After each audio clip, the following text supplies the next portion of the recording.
here is part 2 of my natural hair journey story. I've just posted a video recently documenting or showing you how I documented my natural hair even when it was damaged. And in this video, sort of like a summary of all the natural hair journey videos that I've done, talking you through how to grow your natural hair, sort of like a natural hair guide if you like. It's quite a longer video and you're gonna have lots of pictures dotted out throughout. You can see where I've come from and you can see what my hair currently is. As I'm doing this blue dress, that is what my natural hair looks like. It's thicker, it's longer, and it's grown so much, but it hasn't always been this way, which is why I'm going to give you these pictures in the background. So let's get into today's video. Welcome and welcome back to Simply Shev, where we talk about all things natural hair, including my own natural hair journey, styling ideas, DIYs, and so much more to help you grow your natural hair long, healthy, and strong. For the past 4 years, I've been on YouTube growing my natural hair, documenting it, showing you how to do that, and motivating you through mini braids hair growth challenges, mini twist hair growth challenges, cornrow hair growth challenges, and talking to you about my natural hair journey. I've been showing you the journey that I've been on since 2009 to grow out my hair, which is very fragile. It's never been long before. My natural hair has never been long. It's never grown to this length before. And so this is new. It's taken a long time to get there and is a reason why I actually started the hair channel, just to talk about how different each person's natural hair journey is, and talking you through some of the setbacks and some of the victories that I've had motivate to grow your natural hair. So let's get into today's video. So playing along there in the background is my natural hair journey. And my natural hair journey, as you know, has been up and down. And these videos are not at all in any chronological order. I've just decided to just like sort of do like a collage of different various times in my natural hair journey. And for you to look yourself and see the journey that I've been on. It's quite visual. It will show you when it was up and when it was down. And I started my natural hair journey with quite damaged natural hair, and so I wasn't really transitioning really when I decided to start my natural hair journey. It was already natural, but it wasn't in the best of condition, and through breakage and other things, you know, that I experienced, I wasn't seeing very much progress. I think the main thing I can say about my natural hair journey is that I have a problem retaining length. And I have a problem retaining length because my hair is high porosity, and because of that, each individual strands of my hair always want to break. Over time, I've used things like henna to help to combat some of that. But I've been diagnosed with anemia, which is fighting against that as well. So the hair that's actually coming through my scalp is already fragile. Now, I'm not discouraged by it anyway. And if I can grow my natural hair out with all of these obstacles, so can you. Topped with that, I also have very slow growing hair. I've done these challenges and measured for you, and pretty just getting an inch, just on an inch, even 8 weeks. I think that's quite a small amount, but I'm not discouraged. And the aim of this video is to show you my natural hair journey, but also to let this be like a guide and sort of like an introduction to my channel and helping you, a little introductory book on how to grow your natural hair by showing you my natural hair journey. So I've talked a lot on my channel about understanding your own natural hair, and nothing says that more than showing you my own natural hair journey. As someone that's come on YouTube and viewed a lot of videos, I thought I could just copy and paste and my natural hair would do what the other naturals on YouTube would do. Very popular naturals, showing you what they're doing. And you know, I fell into that trap till I understood that my own natural hair is mine. I've got to look at it, each individual strand, each separate sections of it. I've got to look at its porosity. I've got to look at the ends, the middle, and the root, my scalp as well. And I've got to understand my own natural hair. Without understanding what I'm working with, I will not be able to get to my goals. And so the very first thing I encourage you to do is to understand your own natural hair, looking at your hair's porosity as well, so that you can actually get to length retention. Once you find out your hair growth cycle, so first of all, you've got to understand that your hair is not always growing. Once you understand your own hair, you will understand when it's growing and when it's resting. My hair tends to rest over the winter, grows in the summer. You might be on a different cycle. So look at your hair, observe your hair for a good 6 months. And if not, observe your hair for a year, knowing that, you know what, your journey is going to take a long time. So observing it before you do anything for a year is actually not a long time in the grand scheme of things, if having longer natural hair for the rest of your life is a thing. So I would say take as much time and study your natural hair journey. Understand its own growth cycles, telogen phase, etc. You know, And then the next thing to do, think about your porosity. Are you high, low, or medium porosity? Because that can determine the products that you use on your hair. Don't get fixated on porosity though. Don't think, you know what, I am low porosity, my hair can't grow, or I'm high porosity, my hair. Knowing this will help you to tailor your natural hair journey. It is by no way condemning, what you're doing. The next thing is to think about your hair type. So my hair is 4B, 4C. So looking at the hair growth chart, and you can find that anywhere on the internet, and looking where you fall, and then going then to look on YouTube of ladies that sort of have that similar hair texture.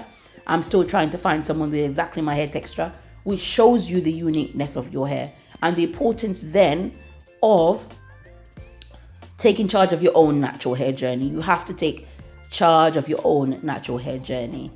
Look at your own hair. Maybe someone's got similar hair, but it definitely won't be exactly like yours. Then I do things like DIY. I mix things together to see how my hair reacts to it, especially natural things, because that will help me then to have something that I can maintain. Okay? So once we've understood our natural hair, what it looks like, what it feels like, the cycle of its growth, its porosity, and what type are we, the next thing is to talk about a regimen. You know what? Building a regimen is the most important thing that you can do for your natural hair. It allows you to be consistent. And like brushing your teeth, you won't have to think about it. You will know that on a Monday, Tuesday, on a Wednesday, on a Friday, this is what I do to my natural hair. And it will almost become like instinct, but it won't become like instinct until you do that. So on your natural hair journey, make sure that you've built a regimen and then establish a routine around that regimen. For me, my regimen might look different also if I'm protective styling. If your hair is out, build a regimen for that. And if you're confused as where to start, I've got loads of videos on my channel about that. I've got growing your natural hair for beginners already, and this is just an addendum video. A typical routine, if you're a busy mom like myself, might mean on the weekend, on a Friday, probably on a Sunday, I will wash my hair. I will take the time to detangle my hair. I will deep condition my hair, and I will plait my hair. Before I plait my hair, I will put all the products in. So I will put in a moisturizer, a sealant, and something on my scalp. And then the next day, I will plait my hair again to stretch it. By that second stretch, my hair is fine enough to wear in a bun or stretch enough to wear in a puff. I don't tend to wear my hair in a bun or a puff. And so the next thing I do then is to choose the appropriate protective style. And protective style has been the way that I've been able to grow and maintain the length of hair that I have in this video. You see it growing there, especially through mini braids. So when it comes to the order of putting the products on in this routine, in this regimen, you have the LCO method or the LOC method. Once again, there's separate videos on these. So the LOC method is leave-in first, then an oil, and then a cream. And the LCO method is a leave-in cream oil. I tend to use the LOC method. But I tend to just use grease. So it's not really a cream that I use. It's up to each individual person how you apply this. The most important thing is that you do it, not necessarily the order that you do it. So when you are on your natural hair journey, choose a method. And if you already have a method that doesn't fit into any of these sort of categories, then stick with that. Just make sure your hair is moisturized and sealed. I'm going to come on to protective style later on in the video. So next up, it is about protective styling. A lot of my channel is on protective styling your hair. And as you know, you can protect your natural hair through many, many ways. And it's, in a way, one of the ways we express ourselves. I'm going to say my favorite protective style is mini braids. A lot of my content is around mini braids. It's allowed me to transform my hair, as you see in the video there, from very short and brittle to being very, very nice and thick. And so that is my protective style of choice. Now, I've got tons and tons and tons of playlists on mini braids, and I could never ever cover them in this video. In fact, it would actually take up the rest of the video to do this. So check out my playlist on using mini braids. Basically braiding your hair and leaving it for 8 weeks, as long as you like. You could start just at 4 weeks, just braiding it, leaving it alone, but maintaining your hair throughout. And that's what my playlist on those mini braids are, talking you through how I maintain my hair in mini braids and showing you growth that I get from that. So great motivation from those playlists. Go ahead and check them out. And then there's also mini twists. Of course, I've done mini twist challenges. You can check that out as well. It's not my favorite way of growing my natural hair. Mini braids is, but you can definitely check that out with lots of detailed information. And cornrow, which is a lot easier to do. The cornrow hair growth challenge is really easy, so you can check that out. Once again, each one of those challenges have their own playlist, so go ahead. We'll talk about trims next. When you're going to look at your natural hair, if you're starting from a very damaged state, do go ahead and cut your hair, trim it off. As you see in this video, I've cut off all the bad ends of my hair. I don't know what year this was, a few years ago now, and I gave myself sort of like my own cuts, no professional cuts, because I have had my hair professionally cut before and, well, trimmed. I asked for a trim and I did get a haircut. And so I do go ahead and cut the bad ends off to give me a good slate. And it just makes my hair look thicker and my ends look a lot healthier. As you can see in this video here, my hair is very damaged. One of my first or earlier installation of mini braids, and my hair looks very different there. Stringy and thin, and by cutting off the bad ends, my hair was transformed. So do go ahead and cut your hair if needed. Also, if you are one of those mixologists like myself, go ahead and make your own hair masks. I use Ayurveda. I use henna from Ayurveda. I use fenugreek from Ayurveda. Read up on Ayurveda. That also is a whole separate topic, but it's very good if you are going to be growing out your natural hair, to make DIY hair masks and experiment with natural stuff on your hair, because it will, anything you consume is good for your hair, and we want to be sticking with more natural stuff. So try with Ayurvedas. Once again, I've got a DIY playlist. Check that out. Lots of my recipes that are in there that I made years ago, they're still relevant now, and try and see which one you like. Also, I've got an Ayurveda playlist talking to you about my mixtures of Ayurveda, and I'm going to be getting back to my henna because my hair does need a bit of thickening again. And so I'm going to be getting to that as well. But check that out. And so growing your natural hair, on your natural hair journey, the main thing I want you to take away from this video, as you see my pictures, as you see my journey through various stages, is not to be discouraged. Your natural hair will grow. If you're like myself, where it takes a lot longer to grow, still don't be discouraged. It will actually grow. It still will grow. You will just have to do those extra steps to help you to get to your goals. If you are into supplements, you can take hair growth supplements for your hair. I don't take particular supplements just for hair growth. I have been using gummies, ashwagandha, and others which have actually helped my hair. So if you want to, look into supplements to grow your natural hair on your natural hair journey. Next up, I'm going to talk about some common hair problems, stuff that I've faced on my natural hair journey, because a complete video about my natural hair journey or our natural hair journey would not be complete if we didn't talk about some of the stuff that we experienced. So the first one is damage or hair loss. I've had damage on my scalp, namely the front, where I've had braids done too tight, and then my hair is broken from that. So if you have damage, look at the damage, what type of damage it is, or hair loss. What sort of hair loss it is it alopecia? Is it something that you've put in your hair and it's too tight, etc.? Always investigate any problems that you have. When it comes to your hair thinning out, maybe you have anemia, maybe it's other things that's health related, check those out as well.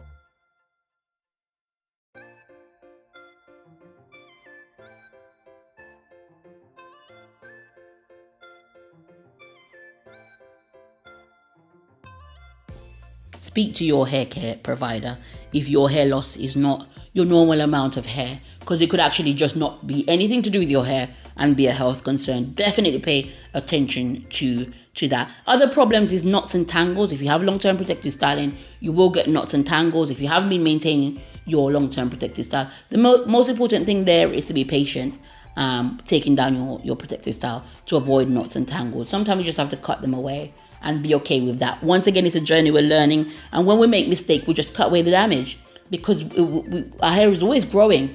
It's always growing. We just have to stay consistent and patient, and that's my main advice actually. Be consistent and patient with your natural hair, and you will definitely see results. Next up, I have dandruff. I have psoriasis on my scalp, and that's something that I've got to deal with. And it can be quite disheartening, actually. If you're like myself, you've done a nice, lovely protective style, and the next couple of days your hair is full of this psoriasis or dandruff. Once again, take heart. Don't be discouraged, and don't let this be a reason why you don't grow out your natural hair. Once again, on my natural hair journey, dandruff has always been there. Have I made it been an issue? No, I just deal with it. I wash my hair if it's too much. I scratch it out if it's not too much, and I oil my scalp, or I put something on there. I leave my scalp alone, depending on the reason for this. And so, dandruff is part of it as well. And finally, one of my biggest issues being dryness and breakage. And as you see in this video that I've shown you there, my natural hair was completely broken. It looks dry, it looks brittle, and that's after many, many months and weeks of trying and years probably of growing out my natural hair at this stage. And so dryness and breakage is a part of our natural hair journey because of the way our hair is made up. But of course, there's things you can do. You can deep condition your hair, you can use oils, you can make sure it's protected from the environment, make sure that it's protected from the seasons in summer, especially in harsh winter, cover it. And also on our advice earlier on our routine and regimen, make sure that you have a day that you moisturize your hair, or a couple of days, how many days a week, and make sure you moisturize and seal that in order to combat the dryness of your natural hair. Once again, this is what my natural hair looks like, hair in this blue dress. This is what it's looking like, and I'm so happy. My natural hair has done a complete 180. It looks completely different to what it did at the start of the video. And all of the years I've been on YouTube making content talking about my natural hair, I'm still on a journey. And you're on a journey, and that is why this channel has been established, so that we can grow together. So subscribe to my YouTube channel. Plenty more coming up. And also leave me a comment down below. Did you find this content useful? Was there anything that I missed out, that I talk about regularly that I didn't cover in this video? If you're a beginner, we're going to be getting so much growth in 2025. Thank you so much for watching this video. Take care. God bless you, and I'll see you in my next one. Bye-bye.